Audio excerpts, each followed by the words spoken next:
The gospel of Jesus Christ brings me hope. L'évangile de Jésus-Christ me donne de l'espoir parce que ça me donne un endroit où me tourner quand j'ai trop de problèmes. Ça me donne de l'espoir parce que je sais que je peux vivre en famille pour l'éternité. Parce que je sais que c'est vraiment la source du bonheur.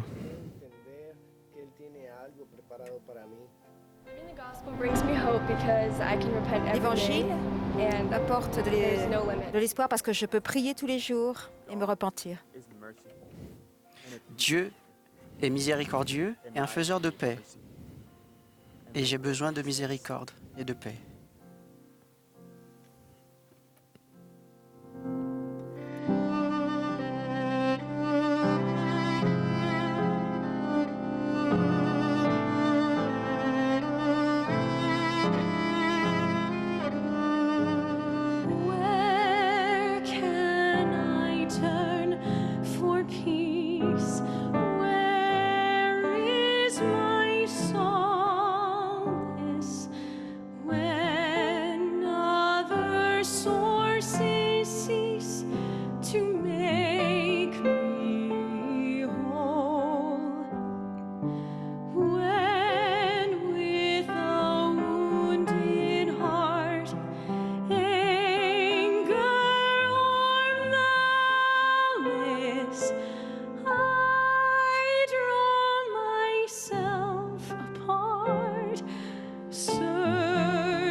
Bonjour à tous, je m'appelle Lily.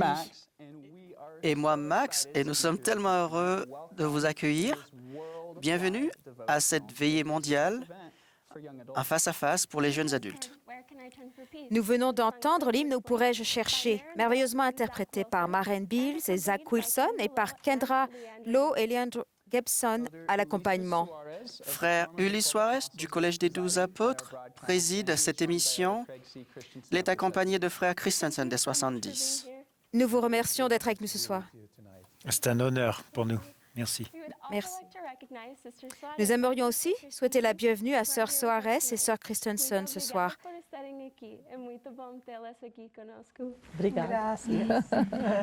Now, for those of you who might not be Nous sommes aware, heureux d'être- Lily was que just vous soyez speaking avec nous ce soir. Portuguese. Au cas où vous ne l'aviez pas remarqué, Lily s'exprimait en portugais.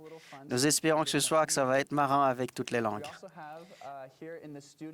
Nous avons également avec nous, dans le studio, à Brigham Young University, une audience de quelques 160 personnes de environ 160 origines.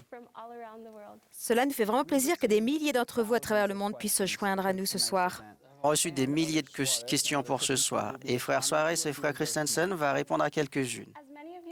Comme la plupart d'entre vous savent déjà, frère Suarez et frère Christensen nous ont invités à compléter l'affirmation « L'Évangile m'apporte de l'espoir » parce que Nous avons également reçu des centaines de réponses. Vous avez pu voir ça sur les médias en ligne. Vous pouvez trouver ça sur églisedejésuschrist.org. merci pour tous vos messages. Les lire a été extrêmement inspirant. La prière d'ouverture va nous être maintenant offerte par Albertina Galamba. Nosso querido, amado e bondoso Pai Celestial, estamos cher Père imensamente Céleste, gratos nous pela sommes tellement oportunidade de estar reconnaissants aqui hoje e escutar pour cette occasion d'être ici ce soir et d'écouter frère Suarez et frère Christensen, d'écouter leur message. Nous sommes reconnaissants, Père Céleste, pour l'occasion d'entendre tes serviteurs. Bénis chacun de nous à travers le monde avec les questions que nous avons et nous te prions que nous puissions recevoir les réponses à nos questions. Et ce soir notamment, que nous puissions trouver du réconfort tandis que nous écoutons tes serviteurs ce soir, que nous puissions ressentir l'Esprit. Nous te remercions pour ton amour et pour ton Fils bien-aimé Jésus-Christ. Nous t'aimons et nous te disons ces paroles en Jésus-Christ. Amen. Merci, Albertina. Avant de commencer, Elder Suarez, vous voudriez dire quelque chose? Oui, avec plaisir. Frère Christensen voulait vous joindre à moi pour leur souhaiter la bienvenue. On va commencer en anglais. Bonjour mes chers amis, nous sommes ravis d'être avec vous ce soir. Et maintenant, je crois que je dois le faire en portugais, c'est ça? Oui. Para os meus amigos brasileiros, eu digo: E aí, pessoal? Tudo beleza? Estamos super animados de estar com vocês hoje aqui. Mas para os meus amigos que falam português europeu, eu digo: Olá, está tudo bem? Elder Christensen, ¿quieres saludarlos en español? Por supuesto, a los que hablan español queremos extenderles una bienvenida. Estamos muy emocionados de estar con cada uno de ustedes, estar aquí en la presencia del Elder Suárez del Quórum de los 12 Apóstoles. Es un placer para mí. I think we have some of you in this audience Un who privilège pour maybe moi. speak French. So for you, we say En français maintenant. bonsoir, chers amis. Nous sommes très heureux d'être ici avec vous aujourd'hui. Nous espérons que nous passerons un moment formidable ensemble. Well, for all of you from Eh different bien, countries and vous tous languages, qui êtes de pays étrangers, on va vous dire Un samoa, Talofa, buonasera in Italian, en italien, konnichiwa de los from Japan. en japonais, privyet in Russia, en russe, Sit willkommen from Germany. en allemand, so ni hao in Mandarin, en mandarin, From the Philippines, we would say mabula, en tagalog, si malolelele in Tongan, tongan, jumbo in Africa. en swahili. annyeonghaseyo in Korean, en coréen. and finally, Finalement, those who speak sign Et pour ceux d'entre vous qui parlaient la langue des signes, Okay. d'accord? Frère Christensen, c'est formidable vraiment d'être avec ces jeunes qui viennent de tous ces pays différents. Nous sommes vraiment ravis et honorés d'être ici. Merci, c'est une grande bénédiction pour nous. Merci, frère. Merci de vous être joint à moi pour souhaiter la bienvenue à tous ces jeunes ce soir. Je sais qu'il y a beaucoup d'autres langues représentées ce soir ici, mais nous sommes reconnaissants vraiment de pouvoir vous accueillir ici. J'aimerais aussi vous exprimer ma reconnaissance pour la musique que nous avons entendue au début de cette soirée. Où pourrais-je chercher? C'est l'un de mes cantiques préférés. Merci, Marraine, Zach, Kendra et Liandra. Vous étiez merveilleux, vous avez beaucoup de talent. Vous avez vraiment mis le ton de notre soirée. Merci beaucoup. Mes chers amis, alors que nous commençons donc ce face-à-face, nous voudrions vous remercier de vous être joints à nous ce soir. Nous vous aimons tous. Le Seigneur vous aime et a confiance en vous. He knows your potential Il connaît votre to potentiel, accomplish le potentiel que vous avez d'accomplir l'impossible dans cette région, comme l'a dit le président Nelson. C'est pour ça que vous avez été préservé pour venir ici, sur Terre, à cette époque si difficile où il y a tant de confusion, de distraction, et de confusion donc sur notre identité de fils de notre Père Céleste, fils et filles de notre Père Céleste. Notre espoir ce soir est que nous vous aidions à trouver les réponses à toutes vos questions et en les trouvant directement auprès de notre Père Céleste qui vous aime tellement et qui veut que vous choisissiez de retourner à lui en faisant bon emploi de votre libre arbitre, en prenant les bonnes décisions dans votre vie. J'aimerais aussi vous souhaiter la bienvenue, les salutations de la première présidence et du Collège des 12 apôtres. Le président Nelson vous aime tous. Vous ne pouvez pas imaginer à quel point notre prophète pense à vous et combien il prie pour vous. Il est merveilleux d'être guidé par des prophètes vaillants révélateurs sur terre qui nous aiment et prient pour nous constamment. C'est vraiment une bénédiction pour chacun d'entre nous. Les paroles du cantique que nous avons entendu donnent le ton de notre face-à-face de ce soir. Ils ont trait donc à notre thème de ce soir, l'espoir que nous donne l'Évangile. Et il peut donner, je crois aussi, la réponse à la question de savoir comment nous pouvons trouver de l'espoir dans la vie. Et je vais le citer donc, où trouver la réponse? Où est cette main qui va pouvoir soulager mon angoisse? Qui peut me comprendre? Lui, seul lui, il est toujours tendre, plein d'amour. Fin de citation. Mes chers amis, notre Sauveur est notre source d'espoir et de paix dans cette vie. Il est toujours auprès de nous et je peux vous dire qu'il vous aime vraiment. Si nous nous focalisons sur le Sauveur, nous trouverons des réponses à nos questions les plus importantes. Eh bien, je crois, Lily et Max, que nous allons commencer maintenant. Merci beaucoup pour ces paroles. Nous allons commencer avec la première question. Et le sujet qui revient le plus souvent, voici la question de Giovanna d'Arizona. Je comprends que Dieu nous guide quotidiennement, mais j'ai du mal à prendre des décisions. Comment puis-je surmonter ma peur de ne pas prendre la meilleure décision? Et Anna, en Oregon, demande, Dieu a un plan pour moi et pour ma vie. Qu'est-ce que ça signifie? Comment puis-je savoir que je suis bien ce plan? Je vais commencer, puis ensuite, Frère Christensen va faire part de ce qu'il pense. Ce sont vraiment des questions importantes parce que nous voulons tous prendre de bonnes décisions. Et je suis vraiment heureux de savoir que c'est quelque chose qui nous soucie tous. Laissez-moi vous faire part de 3 principes qui, selon moi, peuvent nous aider, nous tous, non seulement les jeunes adultes, mais nous tous, nous aider à prendre les meilleures décisions. Je crois que le premier principe est que, oui, Dieu a un plan pour nous. Nous avons quitté sa présence pour venir ici sur terre et retourner à lui. C'est là notre objectif et c'est ce que le Seigneur attend de nous. Les décisions que nous prenons dans cette vie nous aident à comprendre où nous en sommes sur le chemin qui mène à notre Père Céleste. Et donc, il est important de bien savoir prendre des décisions, de le faire avec droiture pour avancer et progresser sur ce chemin qui mène à notre Père Céleste. Le deuxième principe est celui de la révélation, le fait de recevoir de la révélation.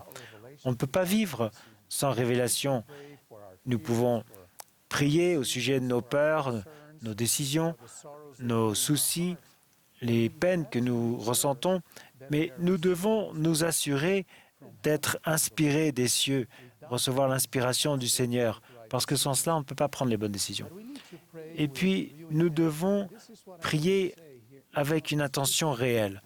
Et j'aimerais vraiment citer une écriture ici qui m'a vraiment touché. Vous vous souvenez que Joseph Smith a lu cette écriture merveilleuse dans Jacques 1,5.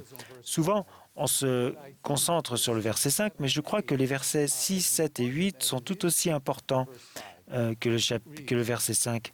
On y lit « Mais qu'il la demande avec foi, sans douter, car celui qui doute est semblable au flot de la mer, agité par le vent et poussé de côté et d'autre. Qu'un tel homme ne s'imagine pas qu'il recevra quelque chose du Seigneur. C'est un homme irrésolu, inconstant dans toutes ses voies. » Je crois que cette écriture contient tellement de vérité.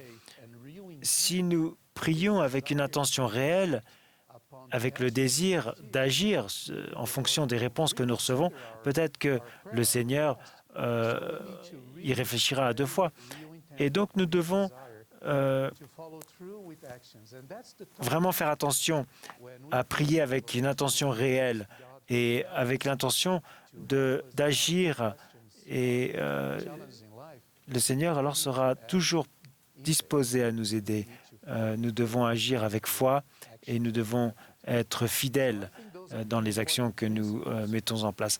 C'est, je crois, ces principes que nous devons garder à l'esprit alors que nous recherchons de l'aide et que nous essayons de prendre des décisions dans cette vie.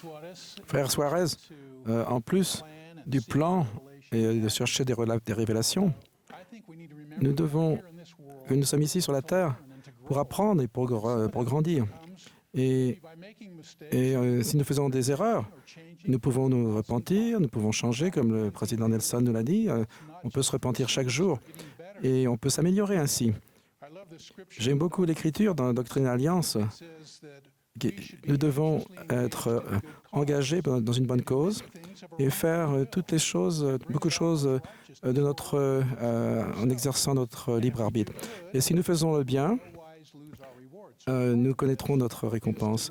Donc, il ne faut pas avoir peur d'aller de l'avant. Il faut penser à ce que nous allons faire et ensuite agir, aller de l'avant. Et c'est de cette façon qu'on avance dans la vie. Nous sommes venus ici pour grandir, pour apprendre, pour être plus près de notre Père Céleste. Et en allant de l'avant avec foi, ça se passe comme cela. Oui, je suis tout à fait de votre avis. Et il est intéressant de noter que les Écritures contiennent tout un tas d'expériences de ce genre. On commence avec premier Néphi, vous savez, cet homme qui devait rechercher les plaques d'airain qui étaient dans les mains de Laban. Ils ont essayé tout ce qu'ils ont pu, sans succès. Et puis finalement, ils ont fait jouer leur dernière carte. Ils ont fait Néphi, en fait, et parti, ne sachant pas ce qui arriverait. Et donc, il savait qu'il devait récupérer les plaques, qu'il devait obéir à ce que le Seigneur attendait de lui à travers les commandements que son Père lui avait donnés, mais il ne savait pas comment il le ferait. Cette action a permis au Seigneur d'opérer un miracle. Souvent, la révélation vient lorsque nous allons de l'avant. Et donc, pour répondre à la question, Il ne faut pas attendre que tout soit établi. Donc, il faut considérer les choses en priant et aller de l'avant avec la foi. Et la révélation vient au cours de nos actions. Merveilleux. Vous avez répondu à la question. C'est formidable. Merci. J'espère que nous pourrons appliquer ces principes que vous avez enseignés dans notre vie.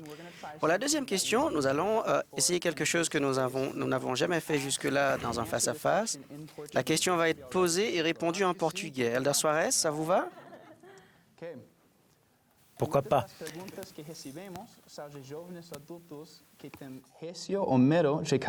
de questions que nous recevons, c'est de jeunes adultes qui ont peur.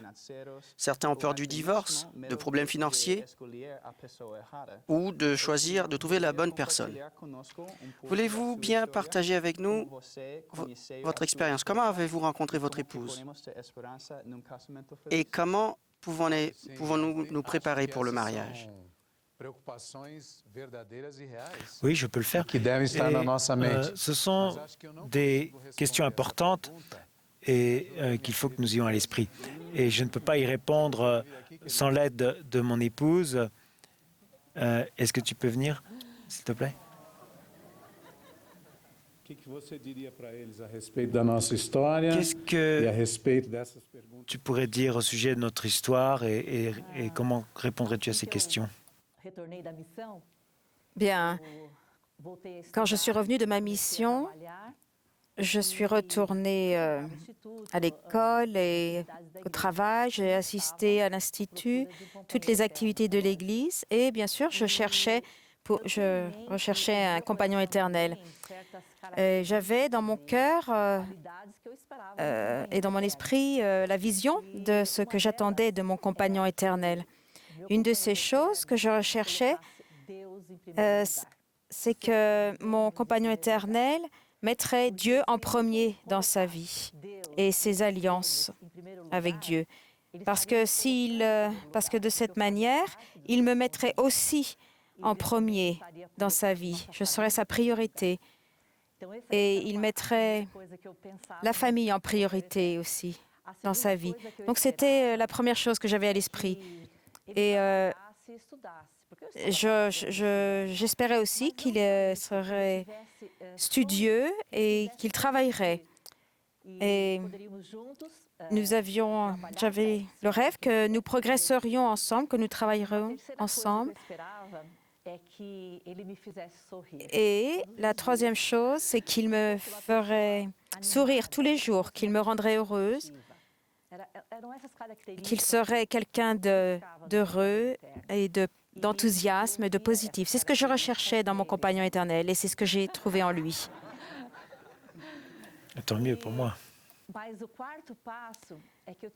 Et la quatrième chose,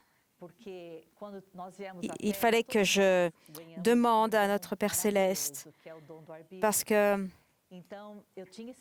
nous avons tous le don du libre arbitre, la capacité de choisir, et donc je l'avais choisi et je pense qu'il m'avait choisi, mais il me fallait la confirmation de notre Père céleste. Et donc j'ai jeûné et je suis allée dans un lieu tranquille qui était le temple, pour avoir la confirmation de notre Père céleste que le choix que j'avais fait était le bon. Et le Seigneur a répondu comme ça. Et je suis bien content d'ailleurs. Ça fait 38 ans que nous sommes mariés. Ça fera 38 ans en octobre. Nous avons servi au Brésil tous les deux et nous nous sommes rencontrés juste après notre mission, donc 7 mois après la mission. Et quand nous nous sommes revus plus tard dans une activité de pieux, nous participions à toutes ces activités ensemble. Et nous nous sommes donc rencontrés, nous avons commencé à parler de la mission, de nos compagnons, nos collègues, du progrès que nous avons connu en mission, de nos présidents. Et bon, elle avait terminé sa mission après moi, et donc elle m'a tenus au courant des faits de la mission, puisque nous étions dans la mission. Et puis ensuite, nous avons commencé à sortir ensemble 2 semaines plus tard. Et depuis le début de notre relation, nous avons mis des choses en place qui sont toujours vraies dans notre relation aujourd'hui. Tout d'abord, mettre le Seigneur en premier. Nous avons tous les deux servi dans l'Église, alors que même quand nous faisions nos études, que nous travaillions, nous allions chacun dans nos paroisses pour y servir. Et en fait, même parfois, nous allions, certains dimanches, nous allions d'abord dans une paroisse le matin et puis dans l'autre l'après-midi pour rester ensemble et servir.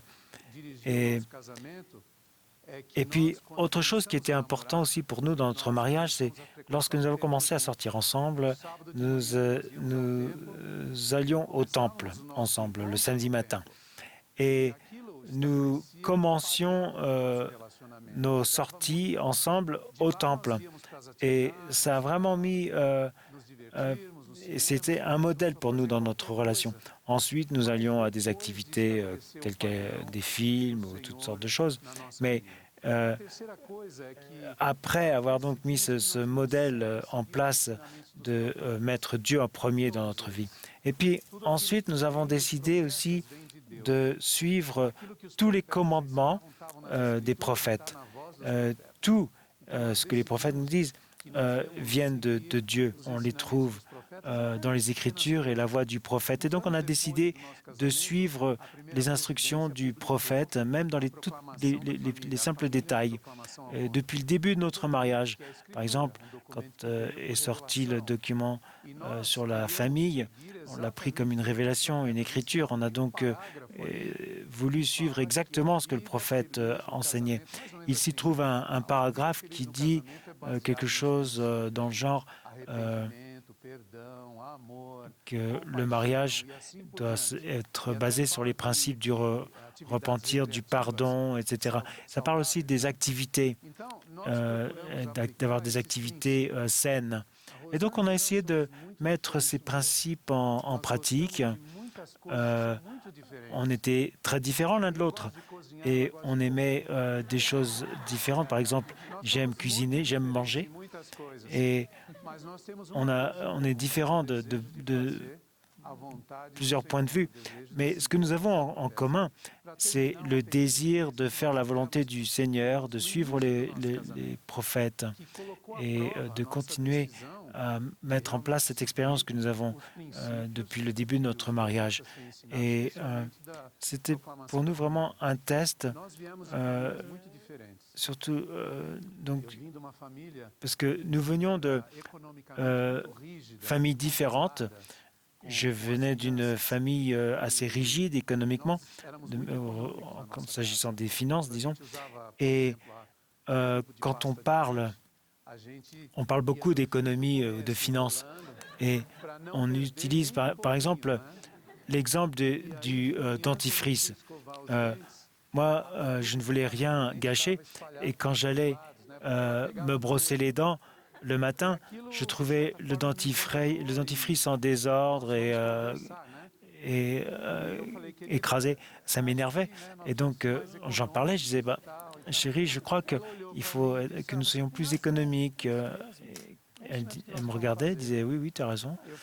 Et c'est ce qu'on doit faire. Et je dis, elle est merveilleuse. Et donc, le jour suivant, le matin, le dentifrice était là et j'ai vu la brosse à dents et je me suis dit, elle m'aime parce qu'elle a mis le dentifrice sur ma brosse à dents. Et vraiment, ce genre d'expérience qui pourrait être un problème dans un mariage, si elle n'avait pas d'amour pour moi nous aurions eu toutes sortes de défis. Les différences que nous avons ne veulent rien dire dans un mariage. Nous devons apprendre à aimer nos différences et nous choisissons d'aimer quelles que soient nos différences. Je Je t'aime. t'aime aussi. Frère Christensen, Is you hear what's happening in the Suarez relationship in Brazil. Vous avez entendu parler de ce Many qui of se the passait same- dans la famille Suarez au Brésil. Et vous allez entendre ce qui se passe dans ma famille aux Et je ne parle- États-Unis. Et je ne parle pas portugais. Est-ce que tu pourrais donner un petit résumé de ce qui se passe dans notre vie? J'ai écrit à mon missionnaire. Mon père était présent de mission quand j'étais jeune, donc je savais quoi écrire à un missionnaire. Donc je lui ai écrit pendant sa mission. Nous étions amis avant. Quand il est revenu de mission, il y avait plus. Il y avait beaucoup plus. Nous aimons tous les deux Dieu plus que nous nous aimons l'un l'autre. Nous nous sommes engagés et nous nous sommes mariés après avoir reçu une réponse. Nous n'avions rien au départ financièrement, rien dans notre compte en banque. Et nous avons suivi le prophète et nous savions que le prophète ne nous égarerait jamais. J'ai suivi et j'ai aimé Frère Christensen parce que je savais que je l'aimais et que je pouvais lui faire confiance. Nous avons plus que 20 $ maintenant. Nous en sommes bien sortis. Mais nous sommes très différents, juste comme, de la même manière que frère et sœur Suarez. Et ça n'empêche pas que nous pouvons nous aimer et travailler ensemble et s'engager l'un l'autre et servir Dieu. Merci, chérie. Nous avons choisi d'être heureux. Dans toute relation, si vous choisissez d'être heureux ensemble, vous allez trouver le moyen de vous aimer, de communiquer, d'exprimer votre amour. C'est une vie merveilleuse si vous le faites. Une des choses les plus sacrées, c'est que nous n'avons pas prié ensemble avant de nous marier, mais le jour de notre mariage, nous nous sommes agenouillés et je dis, sœur Christiansen a prié et j'ai eu du mal à la suivre. Et donc j'ai travaillé très dur pour être au diapason avec elle, car ça a été une bénédiction formidable dans notre vie. Au cours des années, nous avons partagé beaucoup d'expériences ensemble et qui nous ont rapprochés. Nous partageons notre témoignage l'un à l'autre. Nous lisons les Écritures et j'aime les Écritures. Et elle en lit deux ou trois mots et elle commence à en parler. Donc j'ai appris à être patient, à écouter et à apprendre des choses de sa spiritualité. Donc n'ayez pas peur d'exercer votre foi, de tomber amoureux. C'est une merveilleuse vie. Merci.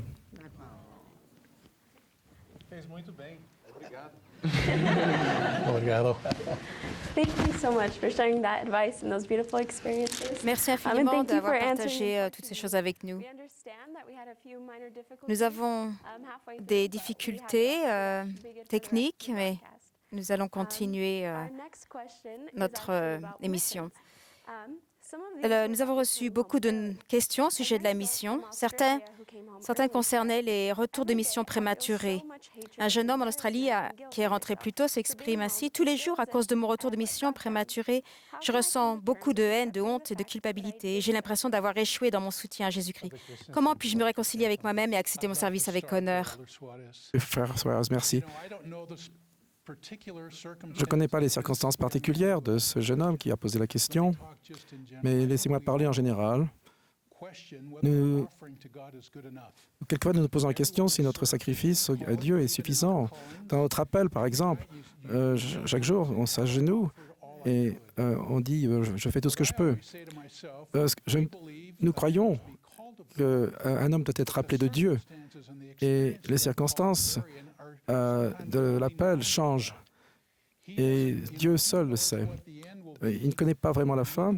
Enfin, il connaît la fin, mais nous faisons notre mieux. Revenir trop tôt d'une mission, c'est peut-être une chose pour votre croissance personnelle. Alors que vous avancez avec foi, en aimant votre Père céleste, en comprenant qu'il vous aime et qu'il est là pour vous, c'est une expérience que tous les missionnaires ont. Et donc, il ne faut pas vraiment vous inquiéter si vous rentrez trop tôt. Allez de l'avant avec foi et vous verrez les bénédictions de votre service des années plus tard. Et les missions parfois les plus importantes dans cette dispensation c'était les missions des apôtres en Europe. Ils ont eu des difficultés, ils n'ont eu pas beaucoup de succès. Beaucoup d'entre eux sont rentrés tôt, mais ces expériences ont créé la fondation et beaucoup de conversions sont venues par la suite. Donc, frère Suarez, je vais parler de mon beau-père, qui était l'un des premiers missionnaires qui est arrivé en Uruguay et au Paraguay. Il était très jeune, c'était une mission de 2 ans et demi. Il n'y avait pas des MTC à l'époque, il a dû apprendre l'espagnol. Donc il est tombé malade pendant sa mission et il ne pouvait pas quitter son appartement pendant des mois. Il était donc découragé et il se demandait s'il allait finir sa mission. Il a commencé à écrire son témoignage sur le livre de Mormon et il a demandé à son compagnon de sortir et de donner ce livre à d'autres. Donc il écrivait son témoignage sur le livre de Mormon et son compagnon les distribuait. Donc plus tard, pendant 50 ans plus tard, le jour de la consécration du temple de San Vidéo, il a été invité pour donner son témoignage. Un des dirigeants de la prêtrise, qui a entendu son nom, a parlé à mon beau-père après la réunion. Il lui a dit « J'ai eu un livre de Mormon dans notre maison pendant des années. Et un jour, je l'ai ouvert et j'ai vu le témoignage d'un jeune missionnaire. J'ai été intéressé, j'ai commencé à lire le livre et j'ai obtenu un témoignage. Et je ne savais pas où étaient les missionnaires, mais je savais que le livre était vrai. Donc les fruits de ce que mon beau-père croyait être un échec vient plus tard. Merci beaucoup. Ces questions sont très importantes pour nous, surtout celles de personnes qui se sentent coupables ou qui sont tristes d'avoir dû rentrer prématurément. Et j'aimerais vous dire, notamment à ce jeune missionnaire, recherchez le Seigneur pour trouver de la paix. Il connaît votre cœur, il sait que vous avez donné de votre mieux et il comprend votre douleur et il sait pourquoi vous devez rentrer plus tôt. C'est lui et seulement lui qui peut vous juger correctement. Donc, ne vous souciez pas du reste, recherchez simplement la paix du Seigneur et priez pour cela. Ce que je vous dirais, c'est servez le Seigneur de la meilleure façon possible et notamment en servant les autres. Donnez de vous aux autres, un peu de vous-même aux autres. Et lorsque nous le faisons, nous ressentons vraiment son esprit et de la paix. Je crois que cela nous aidera beaucoup, nous tous.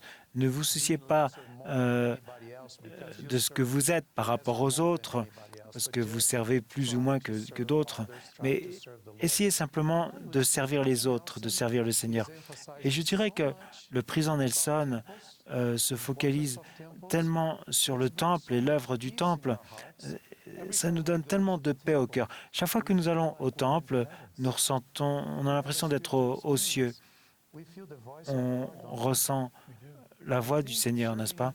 Et donc je crois que le fait de servir au temple est une façon vraiment de ressentir de la paix au cœur, savoir que le Seigneur a de l'œuvre, du travail à faire pour nous et qu'il peut nous bénir. C'est là notre conseil à ce sujet. Merci beaucoup. Je pense qu'il y a beaucoup qui devaient entendre ce message ce soir. Bon, nous avons réussi avec le portugais.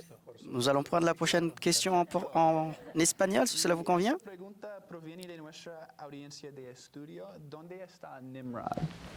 La question nous provient de quelqu'un qui est dans l'assistance. Tu es où, Nimrod? Vas-y, pose ta question. Bonjour, Elder Suarez, frère Christensen. Je viens de Mexico. Beaucoup d'entre nous ont des amis qui ont lu et ont vu des choses sur Internet concernant l'Église de Jésus-Christ des Saints des derniers jours et ont commencé à douter et à avoir des questionnements, à se poser des questions. De fait, certains d'entre eux se sont éloignés de la foi et du vrai évangile. La question est de savoir comment nous pouvons aider nos amis et nous-mêmes avec la vérité et la foi en ce moment de doute et de questionnement. Perfecto. Nimrod, me siento chilango, ¿ah? Bienvenido.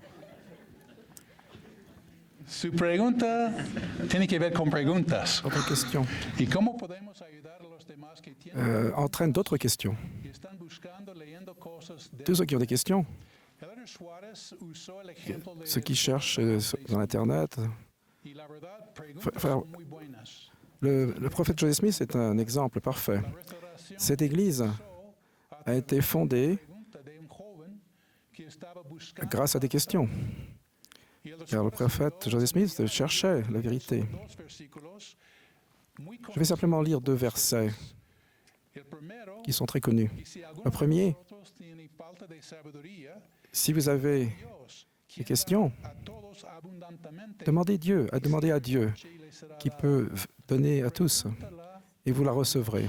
Vous recevrez une réponse. Demandez à Dieu.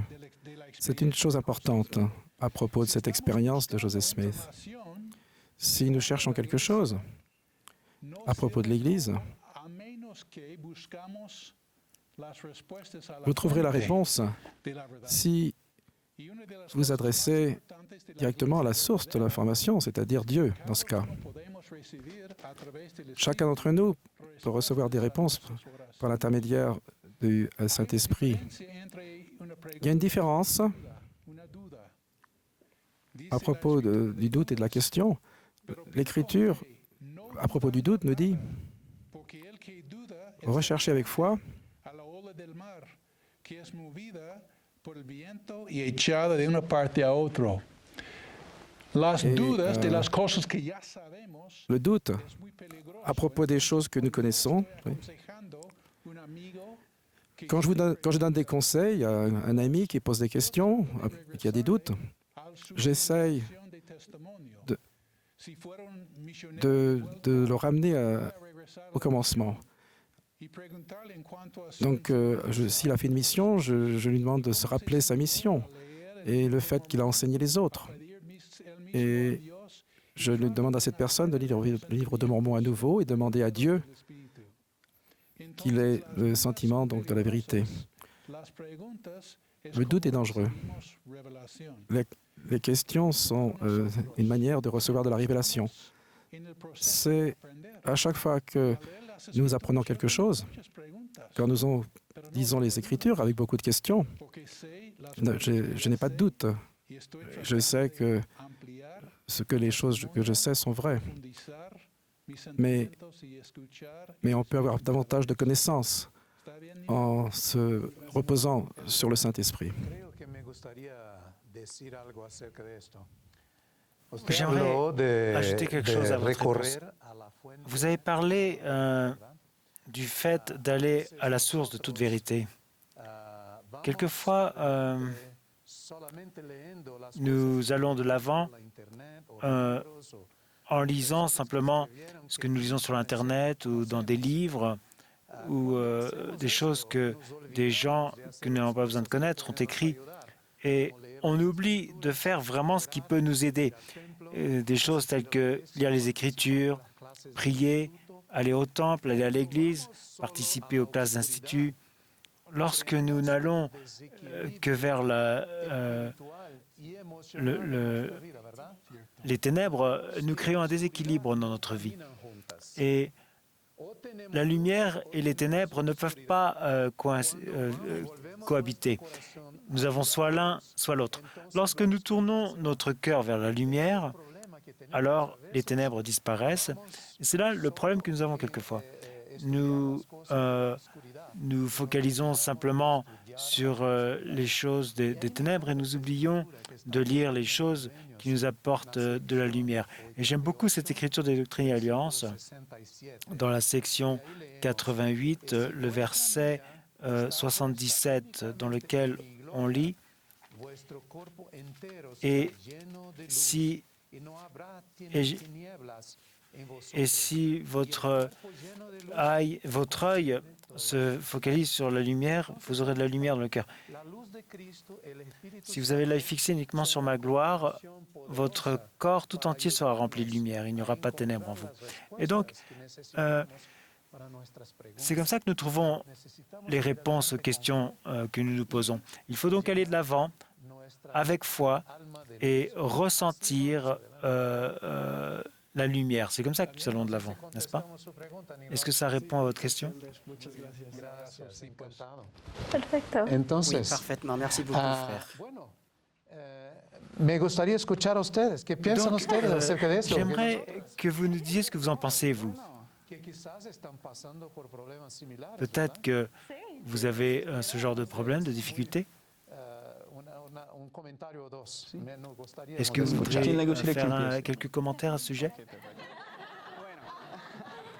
Il peut commencer.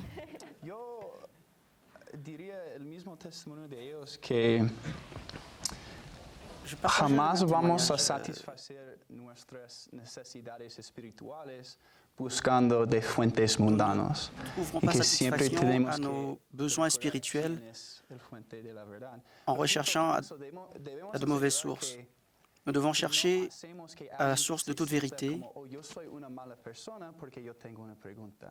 Debemos asegurar que se sienten, está bien tener preguntas y yo voy a amarle. On peut se sentir mal. Il ne faut pas se sentir mal que d'avoir des questions. C'est normal d'avoir des questions. Yo he pensado mucho acerca de esto también, porque yo soy la única miembro de mi familia. J'ai pensé beaucoup à ça parce que je suis la seule membre de ma famille et j'ai appris que nous devons aimer les autres suffisamment, donc nous pouvons les aider et afin qu'ils puissent recevoir leurs réponses. Parfois, quand nous aimons quelqu'un, nous voulons leur donner toutes les réponses, mais nous devons nous rappeler que nous obtenons un témoignage par nos propres efforts. Donc, parfois, quand nous essayons de répondre à toutes leurs questions, ça ne les aide pas finalement. Il faut se rappeler de les aimer et de le faire avec l'esprit. Nous ne voulons pas chasser l'esprit. Nous devons avoir confiance que le Seigneur a son calendrier pour ces personnes aussi.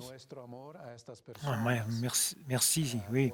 La vérité, c'est que notre amour peut aider ces personnes à atteindre cette lumière dans leur vie. Ils peuvent se rapprocher de notre Sauveur Jésus-Christ à travers notre amour. Bravo. Merci pour vos réponses. En anglais maintenant. Nos prochains sujets concernent la pornographie. Ça peut être difficile pour ceux qui souffrent de pornographie d'avoir l'espoir. Y a-t-il de l'espoir pour ceux qui luttent contre la pornographie et pour ceux qui essayent de rompre cette dépendance et qui rechutent? Quel espoir y a-t-il? Comment Jésus-Christ? C'est une question importante à notre époque. C'est un problème non seulement pour les jeunes adultes, mais aussi pour les jeunes et les plus vieux. J'aimerais donc commencer, et puis Frère Christensen pourra ensuite peut-être nous faire part de quelques pensées. Il y a de l'espoir. Bien sûr qu'il y a de l'espoir. L'invitation de venir au Sauveur est une forme d'espoir. Et il s'attend à ce que nous revenions à lui et que lorsque nous acceptons cette invitation, nous nous humilions devant lui en recherchant de l'aide. Mais qu'est-ce que ça veut dire de s'humilier devant lui? Peut-être que ça veut dire se repentir, d'essayer de changer nos habitudes, demander de l'aide auprès de nos dirigeants, les membres de notre famille, nos amis peut-être, et même de personnes professionnels qui peuvent nous aider. Et ça peut aussi vouloir dire de tourner notre cœur à Dieu et être suffisamment humble pour recevoir des directives de dirigeants de l'Église. Ça veut dire d'essayer tout notre possible. Et ça veut dire aussi qu'il ne faut jamais abandonner, jamais s'arrêter d'essayer. Personne n'est parfait. Nous faisons tous des erreurs. Et on ne peut pas se sentir moindre parce qu'on rechute constamment dans les mêmes habitudes. Le Seigneur a un amour parfait pour chacun d'entre nous.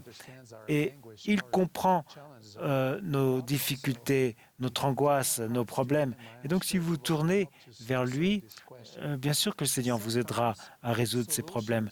Parfois, les solutions prennent des mois. Il ne faut jamais abandonner. Et je crois, et j'aimerais d'ailleurs citer une écriture peut-être avant de laisser la parole à Frère Christensen.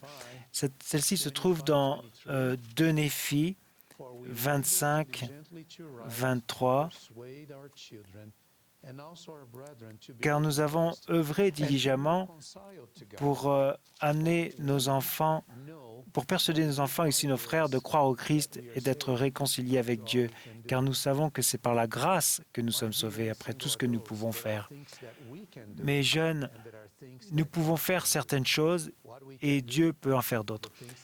Qu'est-ce que nous pouvons faire? Ce dont je viens de parler, se repentir, abandonner les péchés, rechercher de l'aide auprès du Seigneur et des dirigeants, tourner notre cœur à Dieu. Ce sont là les choses, ne jamais abandonner, ce sont là les choses que nous pouvons faire. Et puis, le Seigneur peut nous pardonner, il peut nous prendre dans ses bras, il peut nous aimer, il peut comprendre et nous donner la force de ne jamais abandonner. N'oubliez pas que la grâce du Seigneur est là avant, après et pendant tout ce que vous pouvez faire pour vous, parce que le Seigneur est toujours là pour vous. Qu'est-ce que vous en diriez à ce sujet? Est-ce que vous avez remarqué que le frère Suarez a toutes les Écritures dans toutes les langues? C'est vraiment bien de l'entendre enseigner. Donc le problème de la pornographie a deux côtés. D'une part, la prévention et la rédemption. Donc il faut combattre cette addiction. Et c'est bien sûr, pour le faire, c'est avec notre relation avec notre Seigneur qui compte. Le Seigneur nous voit à tout moment dans notre relation avec lui et tout ce que nous faisons à côté est moins important. Nous avons besoin de la force qu'il nous offre afin que nous puissions nous tourner vers lui en toutes choses au moment de ces défis. Donc du côté préventif, je me souviens en tant que missionnaire, je lisais les Écritures et on parlait que les disciples devraient être dans des endroits sacrés. Et on ne parlait pas de peste, mais comment une personne peut tenir debout et l'autre tombe. Donc la pornographie est partout autour de nous. Donc nous devons nous situer et nous placer dans des endroits sacrés. Nous devons aller au temple. Il n'y a pas de pornographie dans cet endroit. À l'église, lorsque vous êtes dans une réunion de la Sainte Seine, en prenant la Sainte Seine, vous renouvelez vos alliances avec Dieu.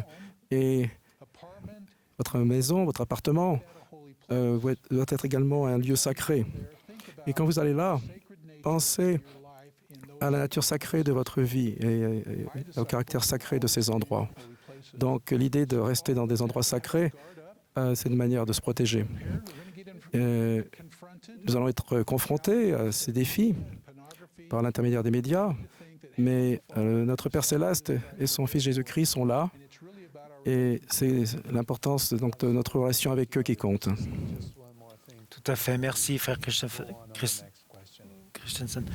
D'ailleurs, avant de continuer, j'aimerais dire, Dieu est toujours là pour vous. Il est, lui et le Seigneur, sont les seuls qui peuvent vous libérer d'un sentiment de culpabilité, de tristesse et de cet esclavage. spirituel et émotionnel et physique. C'est le seul qui peut le faire. Et donc, j'espère que vous le comprenez bien et que vous vous aidez vous-même à tourner votre cœur vers Dieu et à demander à Dieu de vous aider. Merci pour ces merveilleux témoignages. Frère Suarez, est-ce que ça va si on fait la dernière question en portugais? Oui, tout à fait, oui. Priscilla est là dans l'assistance ce soir. Est-ce que tu peux te lever et poser ta question à Frère Suarez, s'il te plaît? Elder Soares, você tem alguma experiência onde aprendeu algo com o presidente Nelson, de como ele é? Frère Suarez, e também o que você tem aprendido avez-vous une servindo expérience que vous avez eue de président en travaillant aux côtés de président Nelson? Qu'est-il en tant qu'individu? Mas eu vou dizer alguma coisa, meu querido amigo, J'ai appris beaucoup de choses. Je n'ai pas le temps de tout raconter. Et frère, mon ami ici aussi a servi auprès de président Nelson et pourrait nous faire part de quelques idées, quelques pensées à ce sujet. Mais, mes chers amis, je n'ai jamais rencontré quelqu'un aussi rempli d'amour, aussi semblable au Seigneur Jésus-Christ que le président Nelson. Son regard est toujours doux. Il a toujours des paroles aimantes envers quelqu'un, quelle que soit la situation. Ça fait maintenant 50 ou 60 ans que je le connais et je ne l'ai jamais entendu dire quelque chose de négatif à propos de qui que ce soit. Il se focalise toujours pour trouver les choses positives chez les autres et ce qui nous aide à nous améliorer. Il a le désir de trouver ce qu'il y a de mieux pour nous dans notre vie et je suis vraiment béni d'être à ses côtés. Et toutes ces années pendant lesquelles je l'ai observé, je me souviens d'une expérience il y a quelques années où il ne s'en souvient même pas, lui, sans doute. Il était au Brésil pour une veillée avec des membres, il faisait chaud, la circulation était très mauvaise. Je ne me souviens plus des détails, mais lorsque je m'occupais de la logistique à la chapelle, donc, et je m'assurais que tout était en place, et l'interprète n'arrivait pas. Et donc, j'étais nerveux. Et donc, il m'a pointé du doigt comme ça, il m'a fait signe de venir. J'ai dit, moi. Et il m'a dit, oui, vous pouvez interpréter pour président Nelson. J'ai dit, mais je n'ai jamais fait. Mon anglais était terrible à l'époque. Et je pensais que c'était quelque chose que je ne pourrais jamais faire. Mais je me souviens, comme si c'était hier, quand je me suis approché de lui, que je me suis tenu à ses côtés, j'ai ressenti une force qui émanait de son être. Et je me suis senti envahi par un sentiment de réconfort et de paix. Et mes faiblesses, mon inhabilité, mon inaptitude ont été effacées par cet amour qui émanait de président Nelson. Je sais que je ne suis pas parfait, j'ai fait des erreurs pendant cette interprétation, mais après, président Nelson s'est tourné vers moi et il m'a dit « Bravo, je suis très fier de vous ».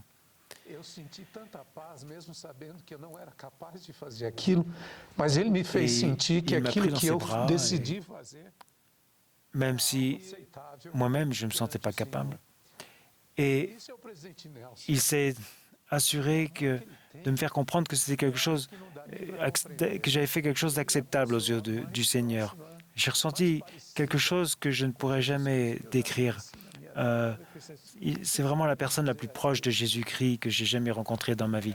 Frère Christensen, qu'est-ce que vous voulez en dire à ce sujet? Mon privilège dans la vie, c'est de voir comment Dieu prend un homme droit et en fait un apôtre, un prophète, un voyant, un révélateur. Si vous regardez l'amour,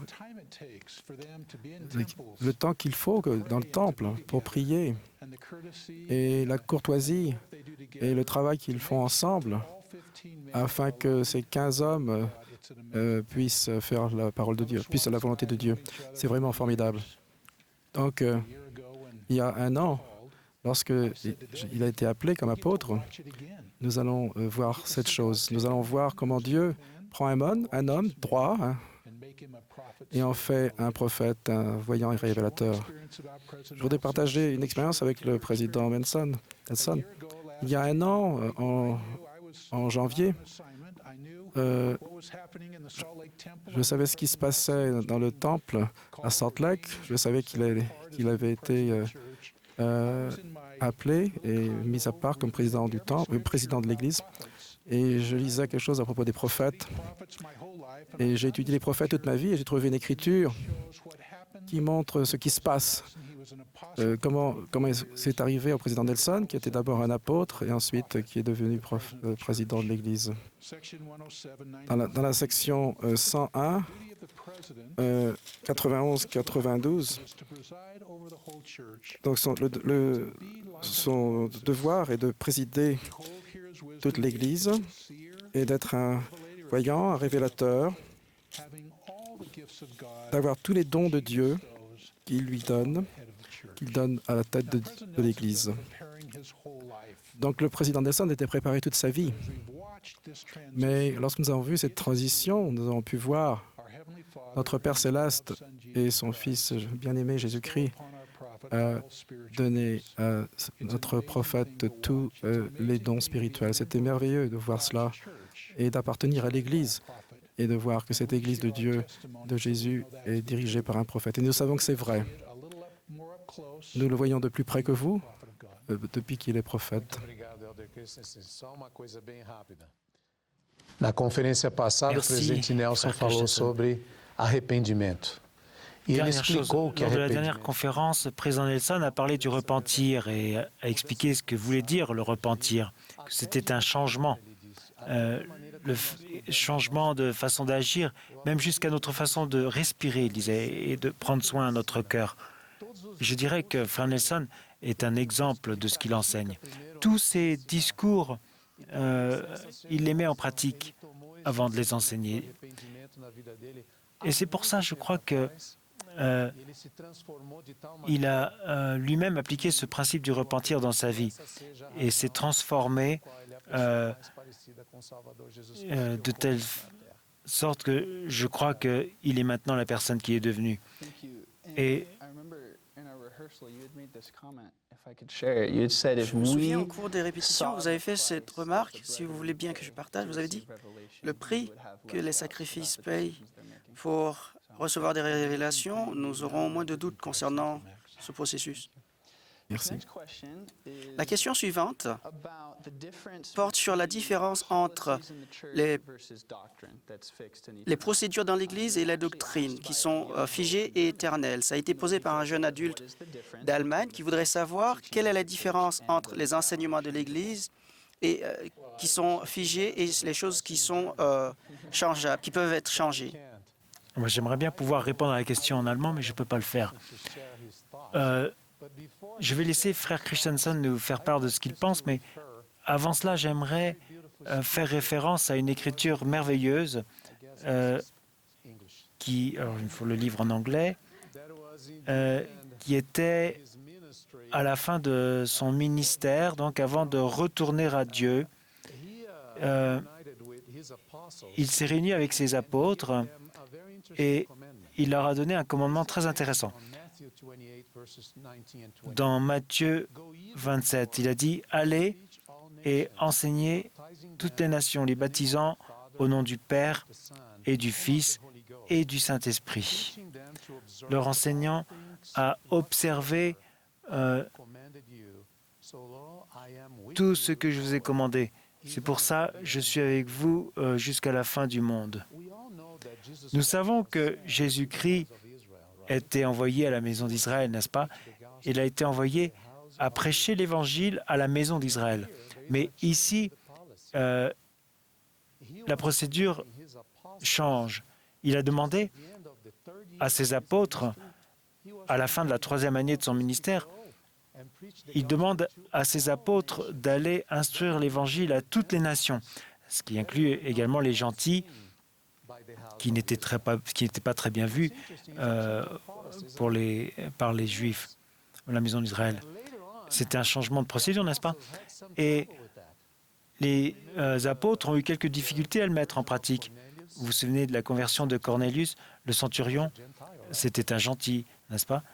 Et Pierre a eu une vision, et Cornelius également a eu une vision. Corneille. Et donc, lorsque Pierre l'a baptisé et qu'il est revenu, voyez ce que les apôtres lui ont dit au chapitre 11 d'Actes. Et les apôtres et les frères qui étaient dans la Judée apprirent que les païens avaient aussi reçu la parole de Dieu. Et lorsque Pierre fut monté à Jérusalem, les fidèles circoncis lui adressèrent des reproches en disant « Tu es rentré chez des incirconcis et tu as mangé avec eux. » Pierre se mit à leur exposer d'une manière suivie ce qui s'était passé. Et donc, Pierre a tout expliqué. La vision qu'il a eue, la conversion de Corneille. Et après avoir tout expliqué, avec bien sûr l'aide du Saint-Esprit, voici ce que les apôtres ont dit, comment ils ont réagi. Au verset 18, il est dit, « Après avoir entendu cela, ils se calmèrent et ils glorifièrent Dieu en disant, « Dieu a donc accordé la repentance aussi aux païens afin qu'ils aient la vie. » Et donc, les changements de procédure ne sont pas nouveaux. Ça arrive.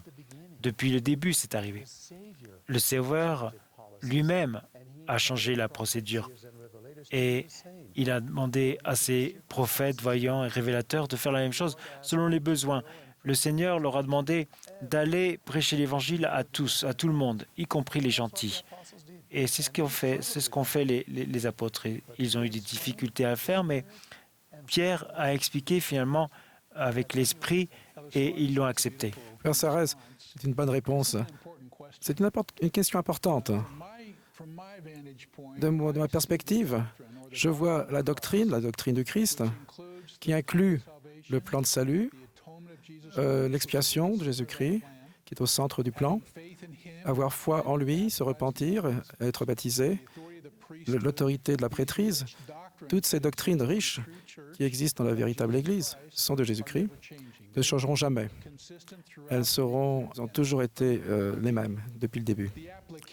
L'application, donc les directives, sont là pour améliorer notre expérience, améliorer notre façon d'adorer Dieu, et elles peuvent changer.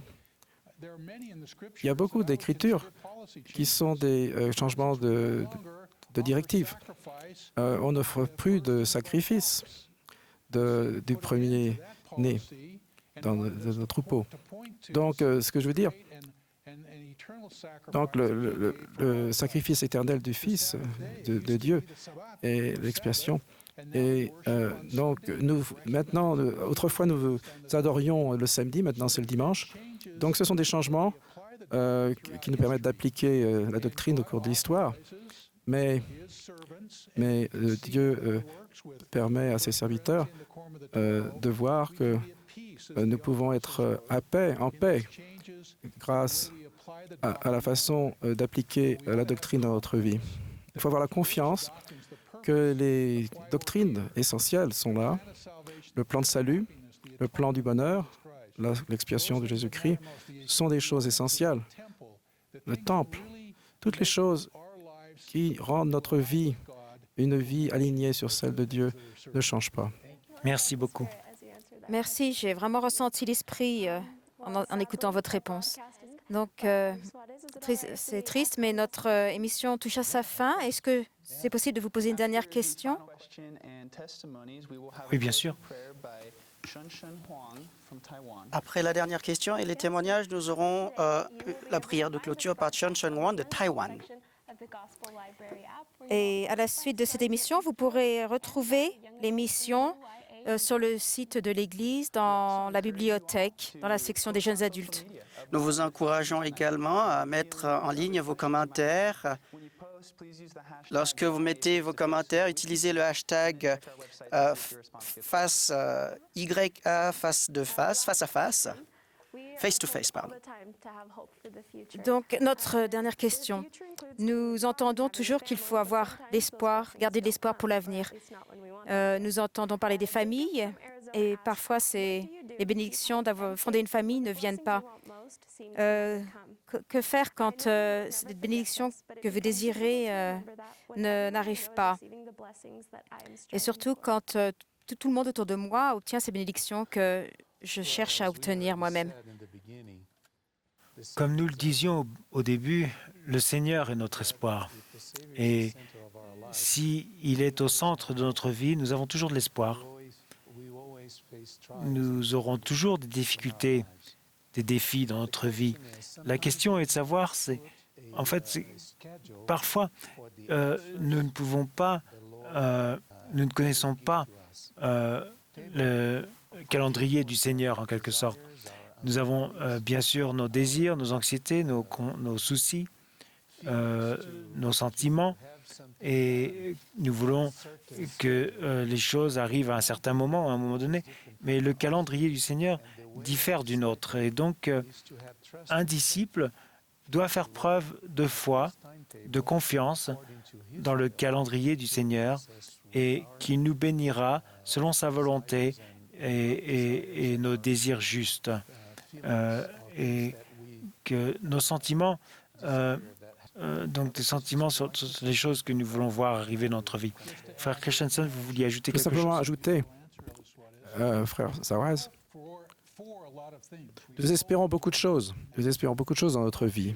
Mais notre espoir devrait être en Jésus-Christ, le Seigneur. C'est là que notre foi également devrait être centrée, afin de comprendre qu'il faut être patient, il y aura des défis, mais la joie dont le président Nelson a parlé, et cette joie nous arrivera si nous mettons le Seigneur dans notre vie.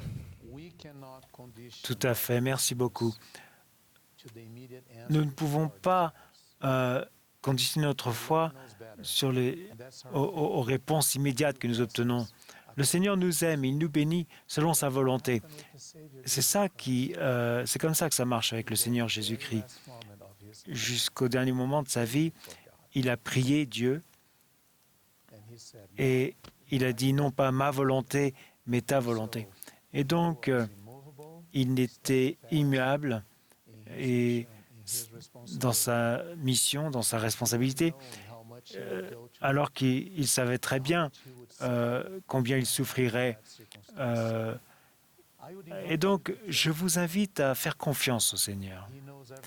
Il sait tout, il connaît le début et la fin, et il nous bénira si nous gardons la foi et que nous sommes immuables dans notre foi. Et il nous donnera ce dont nous avons besoin, comme il l'a fait, et que nous pouvons le voir dans les Écritures. Merci beaucoup pour cette question. Merci beaucoup. Je crois qu'on va devoir terminer. Nous sommes ravis de cette occasion que nous avons eue d'être avec vous. Vous avez été merveilleux, Max et Lily. Ça a été vraiment une bénédiction d'être avec vous et de vous faire part de ce que nous ressentons et ce que nous pensons, et aussi de nos témoignages. Avant de terminer avec la prière de clôture, j'aimerais demander à Sœur Christensen de nous rendre son témoignage en espagnol. Et puis ensuite, Frère Christensen va le faire en anglais. Ensuite, mon épouse le fera en portugais et je le ferai finalement en anglais. Merci à vous tous.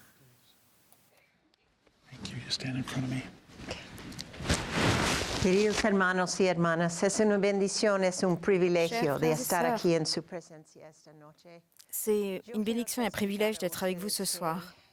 J'aimerais témoigner que je sais que Jésus-Christ vit et que si nous nous répondons toutes les semaines, que si nous utilisons son sacrifice expiatoire, nous nous sanctifierons et deviendrons purs.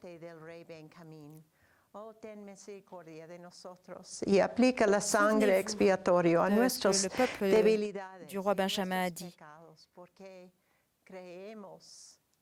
Souvenez-vous, También quiero ils ont dit testificar qu'ils del croyaient profeta en Jésus-Christ. Je témoigne de Joseph Smith en tant que prophète. Il a rétabli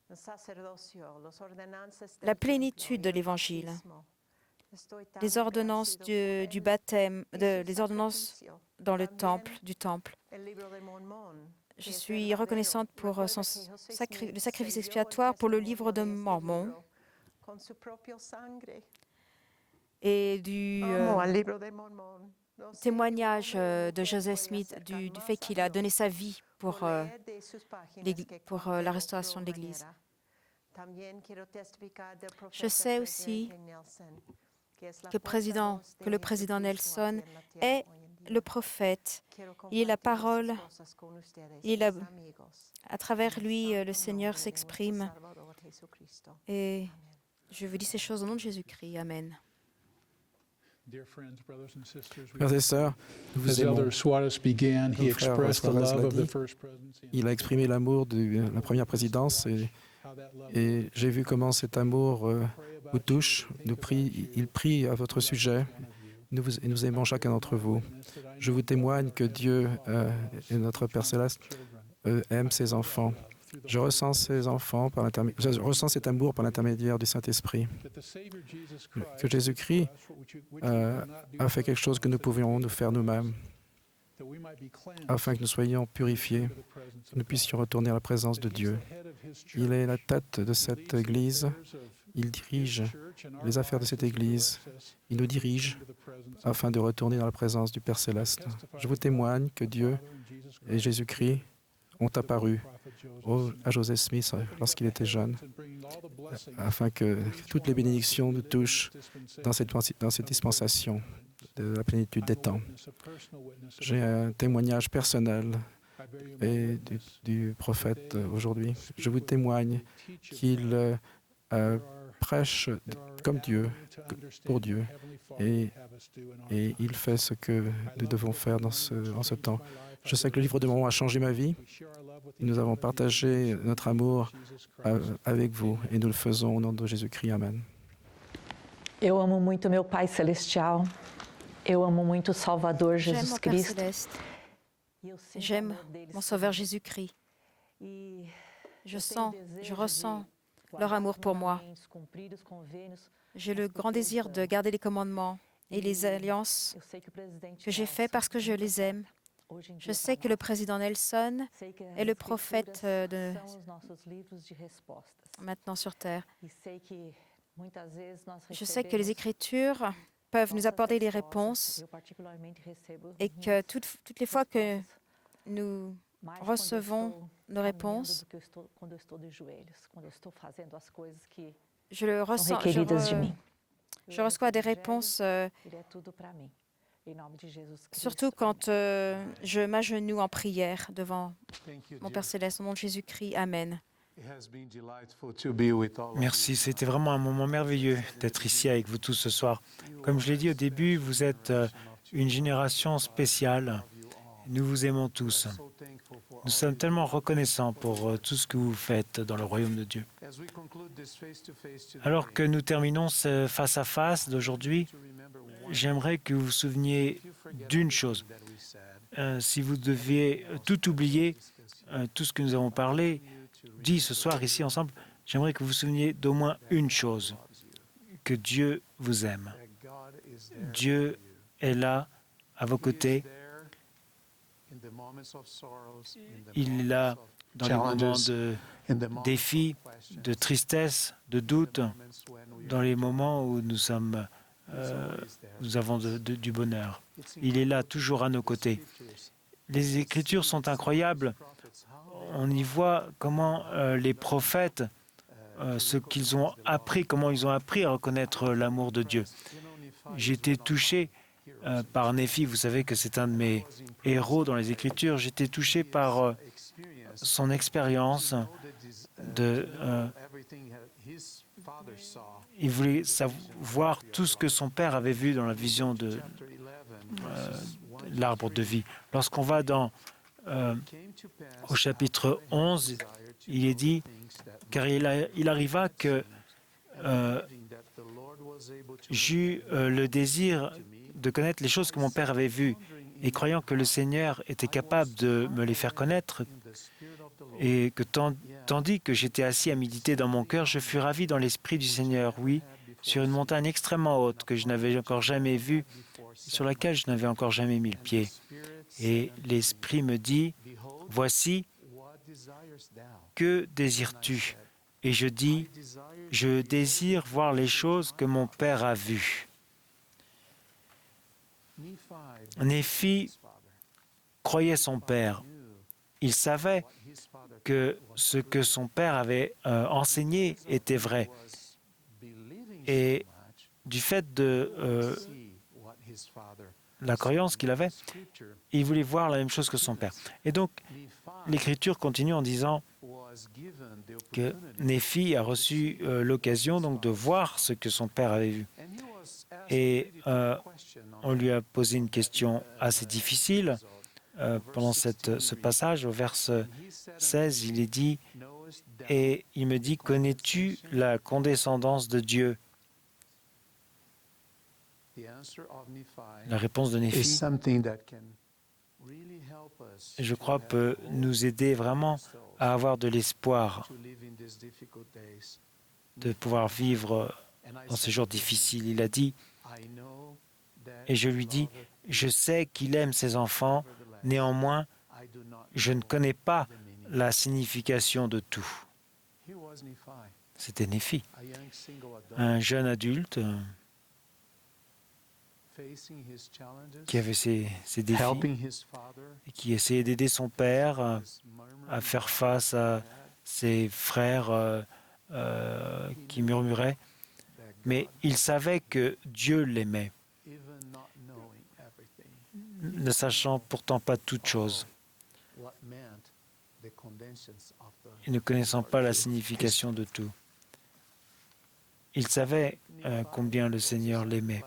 Je crois que Néphi était exactement comme chacun d'entre nous. Il avait des questions, il ne comprenait pas tout, mais il savait une chose qui l'a aidé à aller de l'avant.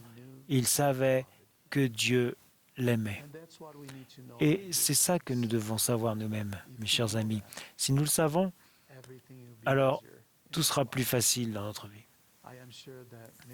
Je suis sûr que beaucoup de questions trouveront des réponses, peut-être pas selon votre calendrier, mais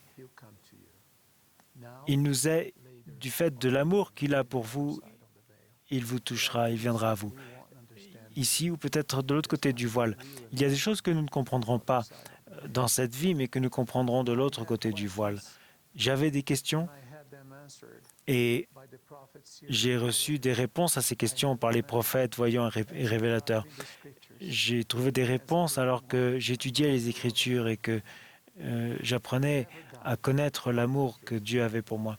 Je n'ai jamais douté la vérité, même si j'avais des questions, parce que je ne comprenais pas tout. Notre invitation est de faire confiance en l'amour du Seigneur. Allez à lui, il est toujours à vos côtés et il ne vous refusera aucune réponse selon sa volonté et son calendrier. Son amour parfait lui a permis de comprendre la douleur, de comprendre la tristesse. Il l'a vécu. Dieu a vu son Fils Jésus-Christ souffrir la douleur.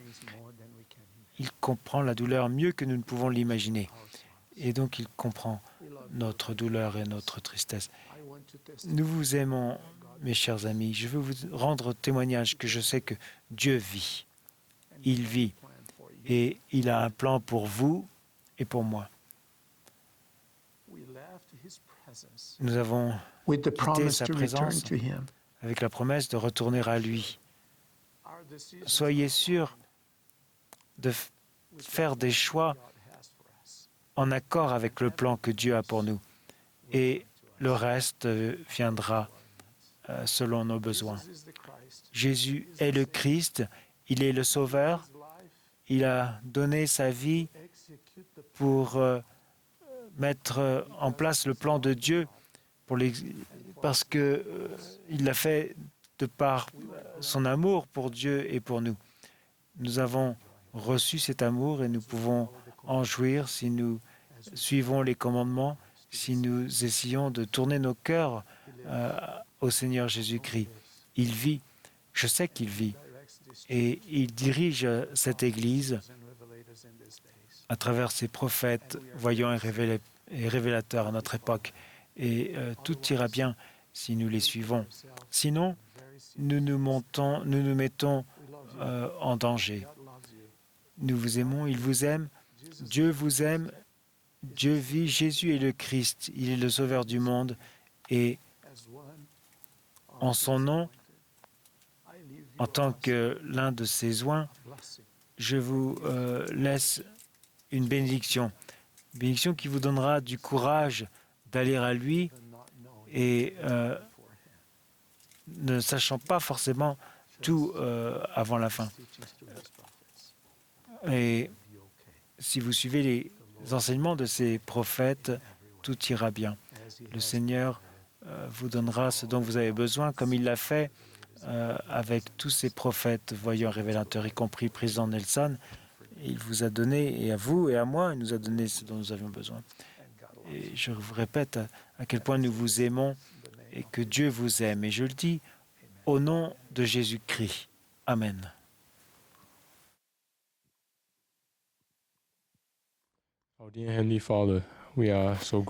Notre très cher Père Céleste, nous sommes tellement reconnaissants d'avoir pu participer à cette émission de Face à Face en compagnie de frère Suarez et de frère Christensen. S'il te plaît, bénis-les et leurs familles afin qu'ils puissent continuer à recevoir des révélations. Et s'il te plaît, bénis-nous afin que nous puissions être obéissants au Seigneur et continuer de nous efforcer de suivre les prophètes, les directives du prophète pour agir avec foi. Et s'il te plaît, bénis le président Nelson dans sa santé, afin que la conférence générale qui arrive puisse nous aider à raviver notre esprit et à suivre les instructions.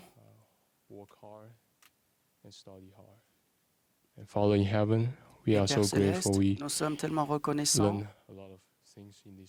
pour tant de choses dans cette vie. S'il te plaît, aide-nous afin de nous appuyer toujours sur le Christ et à nous souvenir, notre Sauveur,